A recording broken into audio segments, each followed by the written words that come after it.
مساء الخير. هنعمل الشوربة الرسمية للشتاء، شوربة العدس. حلة هنحط فيها زيت وبصلاية وسط متقطعة، هنشوحها وننزل عليها بمكعبات جزر وفلفل ألوان وفلفل حراق، وهنشوحهم مع بعض، وننزل بعد كده عليهم بكوباية العدس المغسول كويس ومتصفي، وننزل بالتوابل، معلقة فلفل أسمر وكزبرة وبابريكا وشطة اختياري. كل ده بقلبه مع بعضه يتشوح كويس. لو في طماطم سليمة بنحط طماطمتين معاهم متقطعين ونقلبهم مع الخضر ده، او بننزل عليهم بصلصة متجمدة زي اللي انا حطيتها.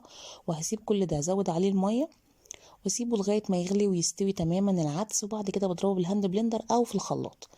بشيلهم بعد كده واحط طاسة احمر فيها بصلاية برضو مفرومة، عليها معلقة كزبرة في الاخر قبل السوا بحاجة بسيطة.